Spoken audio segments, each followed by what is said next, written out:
Welcome back. ಕಚ್ನಲ್ಲೂ ಕೂಡ ಪಾಕಿಸ್ತಾನದಿಂದ ಡ್ರೋನ್ ದಾಳಿಗೆ ಪ್ರಯತ್ನವಾಗಿದೆ. ನಾನೇದು ಪ್ರದೇಶದಲ್ಲಿ ಪಾಕ್ ಡ್ರೋನ್ ಉಡೀಸ್. ಆಕಾಶ್ ಏರ್ ಡಿಫೆನ್ಸ್ ಇಂದ ಪಾಕ್ ಡ್ರೋನ್ಗಳು ಧ್ವಂಸ ಆಗ್ತಾನೆ ಇದೆ, ಪುಡಿ ಪುಡಿ ಆಗ್ತಾನೆ ಇದೆ. ನಾವು ನೋಡಿದೀವಿ 400 ಡ್ರೋನ್ಗಳ ದಾಳಿ ಆಯ್ತು 210 ನಿಮಿಷಗಳಲ್ಲಿ. ಆ ಟರ್ಕಿ ಕೊಟ್ಟಂತ ಸೋನ್ಗಾರ್ ಡ್ರೋನ್ ಎಲ್ಲ ಅವುಗಳಿಂದ ದಾಳಿ ಮಾಡುವಂತ ಕೆಲಸ ಆಯಿತು. ಆದರೆ ಒಂದನ್ನು ಬಿಡದೆ ಭಾರತ ಎಲ್ಲವನ್ನು ನಾಮಾವಶೇಷ ಮಾಡುವಂತಹ ಕೆಲಸಕ್ಕೆ ಮುಂದಾಗಿದೆ. ಈಗಲೂ ಕೂಡ ಬಿಗ್ ಅಪ್ಡೇಟ್ ಏನಂತಂದ್ರೆ 2 ಪಾಕಿಸ್ತಾನದ ಫೈಟರ್ ಜೆಟ್ಗಳನ್ನ ಉಡೀಸ್ ಮಾಡುವಲ್ಲಿ ಭಾರತೀಯ ಸೇನೆ ಯಶಸ್ವಿಯಾಗಿದೆ. ಆಕಾಶ್ ಏರ್ ಡಿಫೆನ್ಸ್ ಸಿಸ್ಟಮ್ ಪಾಕಿಸ್ತಾನದ ಜೆಟ್ಗಳನ್ನ ಪುಡಿ ಪುಡಿ ಮಾಡಿದೆ.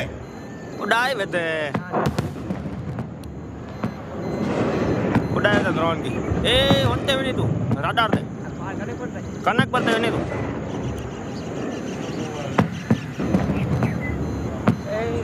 ಎಸ್ ಸರ್, ನಮ್ಮ ಜೊತೆಗೆ ಎಕ್ಸ್ಪರ್ಟ್ಸ್ ಇದ್ದಾರೆ, ಅವ್ರನ್ನ ನಾನು ಮಾತಾಡಿಸುವಂತಹ ಕೆಲಸವನ್ನ ಮಾಡ್ತೀನಿ. Air marshal Murali, air marshal, ಒಂದು ವಿಚಾರ, ಈಗಾಗಲೇ ಶಹಬಾಜ್ ಶರೀಫ್ NCA ಅಧಿಕಾರಿಗಳ ಜೊತೆಗೆ ಸಭೆಗೆ ಮುಂದಾಗಿದ್ದಾರೆ. ನ್ಯೂಕ್ಲಿಯರ್ ಕಮಾಂಡ್ ಅಥಾರಿಟಿ ಅಂದ್ರೆ ಅಣುಬಾಂಬ್ ವಿಚಾರವನ್ನ ನಿರ್ಧಾರ ಮಾಡುವಂತ ಕಮಿಟಿಯ ಜೊತೆಗೆ ಸಭೆ ಅಂತಂದ್ರೆ ಈ ಪಾಕಿಸ್ತಾನದ ಕುಚೋದ್ಯ ಮತ್ತೆ ಮತ್ತೆ ಬಯಲಾಗ್ತಾ ಇದೆ. ನಂದೊಂದು ಕ್ವಶನ್ ವೆರಿ ಅಡ್ವಾನ್ಸ್ ಆಗಿ ಏನಂತಂದ್ರೆ, ಇವರು ನ್ಯೂಕ್ಲಿಯರ್ ಅನ್ನ ಯೂಸ್ ಮಾಡೋದಕ್ಕೆ ಮುಂದಾದ್ರೆ ನಮ್ಮ ಭಾರತ ಇದನ್ನ ಯಾವ ರೀತಿ ಫೇಸ್ ಮಾಡೋದಕ್ಕೆ ಸರ್ವಸನ್ನದ್ಧವಾಗಿದೆ, ಏನಾಗ್ಬೋದು ಅಂತ? ನ್ಯೂಕ್ಲಿಯರ್ ವಾರ್ ಹೆಡ್ಸ್ ಅದನ್ನ ಯೂಸ್ ಮಾಡೋದು ಅಷ್ಟು ಸುಲಭ ಅಲ್ಲ. ಆ ನಿರ್ಣಯ ನನಗನ್ಸುತ್ತೆ ಪಾಕಿಸ್ತಾನ ತಗೊಳಕ್ಕಾಗಲ್ಲ. ಇವತ್ತು ಇಂಟರ್ನ್ಯಾಷನಲ್ ಪ್ರೆಷರ್ ವಿಪರೀತ. ನನ್ನ ಆಗ್ಲಿನ ಪ್ರಶ್ನೆ ಮತ್ತೊಮ್ಮೆ ರಿಪೀಟ್ ಮಾಡ್ತಾ ಇದ್ದೀನಿ. ನಮ್ಮ ADS ಎಷ್ಟು ಸ್ಟ್ರಾಂಗ್ ಆಗಿದೆ, ಯಾವ ರೀತಿಯಾಗಿ ಅದನ್ನ ನಮ್ಮನ್ನ ಕಾಪಾಡುವಂತ ಕೆಪಾಸಿಟಿನ ಇಟ್ಕೊಂಡಿದೀವಿ? ಮುರಳಿ ಸರ್, ನಾನು ಆಗ್ಲೇ ನಿಮ್ಗೆ ಹೇಳ್ತಾ ಇದ್ದೆ, ನಮ್ದು multi layered air defence system ನಾವು ಸೆಟಪ್ ಮಾಡಿದೀವಿ. ಬರೇ ಇದನ್ನ S-400 ಒಂದೇ ಅಲ್ಲ, S-400 ಬಹಳ ಅದು ಪವರ್ಫುಲ್ ಟಾರ್ಗೆಟ್ಸ್ಗೆ, ಆಮೇಲೆ ಬಹಳ ಇದನ್ನ ಹೈ ವ್ಯಾಲ್ಯೂ ಟಾರ್ಗೆಟ್ಸ್ಗೆ ಇದನ್ನ S-400 air defence system 3 battery ಬಂದಿದೆ ನಮ್ಮ ಹತ್ರ. 2018 ಇಸ್ವಿನಲ್ಲಿ ನಾವು ರಷ್ಯಾದಿಂದ ಕೊಂಡ್ಕೊಂಡಿದ್ದು. ಎರಡನೇದು, ನಾವು 2020-21 ಇಸ್ವಿನಲ್ಲಿ ನಾವು integrated unmanned aerial system grid and air defence ನ ಸೆಟಪ್ ಮಾಡಿದ್ವಿ. ಎಲ್ಲ ಏರ್ ಬೇಸಸ್ ಇವತ್ತು ಸೆಟಪ್ ಆಗಿದೆ. ಅದು ನಮ್ಮ ಇದು ಈ ಟರ್ಕಿಶ್ ಡ್ರೋನ್ಸ್ ಪಾಕಿಸ್ತಾನ ನಮ್ಮ ಮೇಲೆ ಏನ್ ಹಾರಿಸ್ತಾ ಇದೆ, 100 ಗಟ್ಟಲೆ ಹಾರಿಸ್ತಾ ಇದೆ, ಅದನ್ನ ಬಹಳ ಸಕ್ಸಸ್ಫುಲ್ ಆಗಿ ನಾವು ಅದನ್ನ ಎಲ್ಲಾನು ಡಿಸ್ಟ್ರಾಯ್ ಮಾಡಿದೀವಿ. ಅದು ಪೂರ್ತಿ ಇಂಡಿಜಿನಸ್ ಸಿಸ್ಟಮು, ಅದಾನಿ ಕಂಪನಿಯಿಂದ ಮ್ಯಾನುಫ್ಯಾಕ್ಚರ್ಡ್. ಅದು ಲೇಸರ್ ಬೀಮ್ ನಾನು ಡ್ರೋನ್ಸ್ ನ ಹೊಡೆಯುತ್ತೆ. ಅದರಿಂದ ಬೇಕಾದಷ್ಟು ಡ್ರೋನ್ಸ್ ನಾವು ಹೊಡೆದಿದ್ದೀವಿ. ಆಮೇಲೆ ಅದಷ್ಟೇ ಅಲ್ಲ, ಇದನ್ನ ಆರ್ಮಿ ಹತ್ರ L-70 ಗನ್ಸ್ ಇದೆ, ಝೂಸ್ 23mm ಗನ್ಸ್ ಇದೆ, ಆಮೇಲೆ ಶಿಲ್ಕಾ ಮಿಸೈಲ್ಸ್ ಇದೆ. ಇದನ್ನ ಎಲ್ಲ ground to air missile. So ನಮ್ಮ ಹತ್ರ ಮಲ್ಟಿ ಲೇಯರ್ ಸಿಸ್ಟಮ್ ಇದೆ. ಆಮೇಲೆ ಇದನ್ನ even actually air field guns ಇದೆ. ಇದರಿಂದ ನಾವು ಡ್ರೋನ್ಸ್ ನ ಬಹಳ ಸುಲಭವಾಗಿ ಹೊಡೆದಿದ್ದೀವಿ. ಆದ್ರೆ ಈ 2 ಏರ್ಕ್ರಾಫ್ಟ್ ನ ಹೊಡೆದಿರೋದು ನಿಜವಾಗ್ಲೂ ಅದ್ಭುತವಾದಂತ ಕೆಲಸ. ಅಷ್ಟು ಸುಲಭ ಅಲ್ಲ ಇನ್ಕಮಿಂಗ್ ರೇಡ್ ನ ಹೊಡೆಯೋದು. ಅಂದ್ರೆ ನಮ್ ಕರೆಕ್ಟ್ ಆಗಿ ಅದನ್ನ ಐಡೆಂಟಿಫೈ ಮಾಡಿ ನಮ್ ಸ್ಕೋಪ್ ಅಲ್ಲಿ ಅದರ ಡೈರೆಕ್ಷನ್ ಕಂಡಿಡ್ದು ಅದರ ಕೋಆರ್ಡಿನೇಟ್ಸ್ ಕಂಡಿಡ್ದು ನಾವು ಕರೆಕ್ಟ್ ಆಗಿ ಲಾಂಚ್ ಮಾಡಿರೋದು ಬಹಳ ನಿಜವಾಗ್ಲೂ ಟಾಪ್ ಕ್ಲಾಸ್ ಪ್ರೊಫೆಷನಲ್ ಕೆಲಸ ಇದು. ಅದನ್ನೇ ನಾನು ಹೇಳ್ತಾ ಇದ್ದೆ.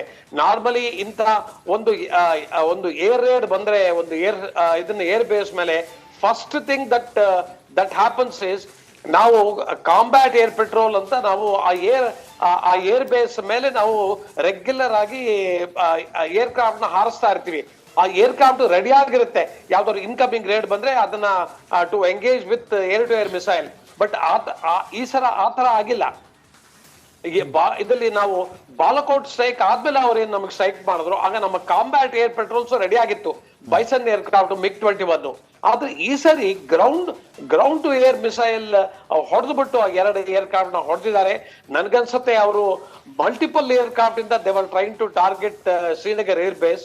ಅದು ವಿ ಹ್ಯಾವ್ ಫಾಯ್ಲ್ಡ್ ದಟ್. ಇದು this shows the professionalism of ನಮ್ಮ ಏರ್ ಫೋರ್ಸ್ ಅಂಡ್ ಆರ್ಮಿ. ಅದು ಒಂದು ಸಮಯ ಆಗಿಲ್ದೇ ಇದ್ರೆ ಇದು ಇಷ್ಟೊತ್ತು ನೀವು ಅದನ್ನೇ ಮಾತಾಡ್ತಾ ಇದ್ರಿ, ಶ್ರೀನಗರ್ ಏರ್ ಬೇಸ್ ಕೂಡ ಬಿನ್ ಡ್ಯಾಮೇಜ್ಡ್. ಮುರಳಿ ಸರ್, ನನ್ನ ನೆಕ್ಸ್ಟ್ ಪ್ರಶ್ನೆ ಅದೇ ಆಗಿತ್ತು ಮುರಳಿ ಸರ್. ಒಂದು ವೇಳೆ ಎರಡೂ ಫೈಟರ್ ಜೆಟ್ಗಳನ್ನು ಹೊಡೆಯದೇ ಇದ್ದಿದ್ರೆ ಎಂಥ ಒಂದು ದೊಡ್ಡ ಡ್ಯಾಮೇಜನ್ನು ನಾವು ನೋಡಬೇಕಾಗಿತ್ತು ಅಂತೇಳಿ ಮಾತಾಡ್ತೀನಿ Murali sir. I am very sorry, 5 minutes ನಾನು I will come back.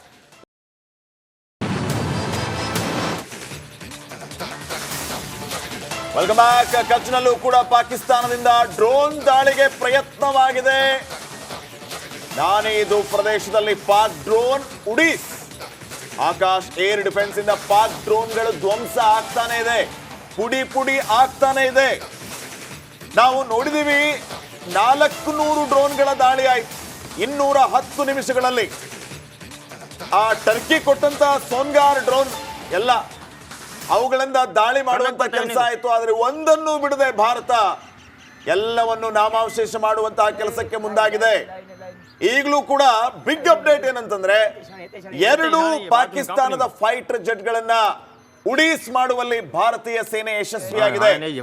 Akash air defence system ಪಾಕಿಸ್ತಾನದ ಜೆಟ್ಗಳನ್ನ ಪುಡಿ ಪುಡಿ ಮಾಡಿದೆ.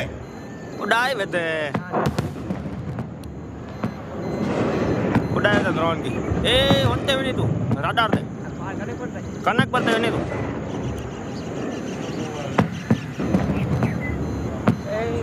ಎಸ್ ಸರ್, ನಮ್ಮ ಜೊತೆಗೆ ಎಕ್ಸ್ಪರ್ಟ್ಸ್ ಇದ್ದಾರೆ, ಅವ್ರನ್ನ ನಾನು ಮಾತಾಡಿಸುವಂತಹ ಕೆಲಸವನ್ನ ಮಾಡ್ತೀನಿ. Air marshal Murali. Air marshal, ಒಂದು ವಿಚಾರ, ಈಗಾಗಲೇ ಶಹಬಾಜ್ ಶರೀಫ್ NCA ಅಧಿಕಾರಿಗಳ ಜೊತೆಗೆ ಸಭೆಗೆ ಮುಂದಾಗಿದ್ದಾರೆ. ನ್ಯೂಕ್ಲಿಯರ್ ಕಮಾಂಡ್ ಅಥಾರಿಟಿ ಅಂದ್ರೆ ಅಣುಬಾಂಬ್ ವಿಚಾರವನ್ನ ನಿರ್ಧಾರ ಮಾಡುವಂತ ಕಮಿಟಿಯ ಜೊತೆಗೆ ಸಭೆ ಅಂತಂದ್ರೆ ಈ ಪಾಕಿಸ್ತಾನದ ಕುಚೋದ್ಯ ಮತ್ತೆ ಮತ್ತೆ ಬಯಲಾಗ್ತಾ ಇದೆ. ನಂದೊಂದು ಕ್ವಶನ್ ವೆರಿ ಅಡ್ವಾನ್ಸ್ ಆಗಿ ಏನಂತಂದ್ರೆ, ಇವರು ನ್ಯೂಕ್ಲಿಯರ್ ಅನ್ನ ಯೂಸ್ ಮಾಡೋದಕ್ಕೆ ಮುಂದಾದ್ರೆ ನಮ್ಮ ಭಾರತ ಇದನ್ನ ಯಾವ ರೀತಿ ಫೇಸ್ ಮಾಡೋದಕ್ಕೆ ಸರ್ವಸನ್ನದ್ಧವಾಗಿದೆ, ಏನಾಗ್ಬೋದು ಅಂತ? ನ್ಯೂಕ್ಲಿಯರ್ ವಾರ್ ಹೆಡ್ಸ್ ಅದನ್ನ ಯೂಸ್ ಮಾಡೋದು ಅಷ್ಟು ಸುಲಭ ಅಲ್ಲ.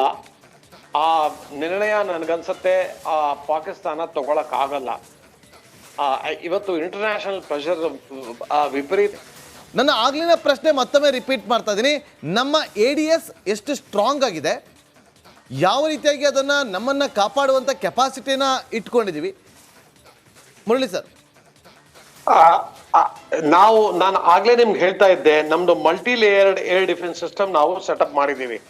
ಬರೇ ಇದನ್ನ S-400 ಒಂದೇ ಅಲ್ಲ, S-400 ಬಹಳ ಅದು ಪವರ್ಫುಲ್ ಟಾರ್ಗೆಟ್ಸ್ಗೆ, ಆಮೇಲೆ ಬಹಳ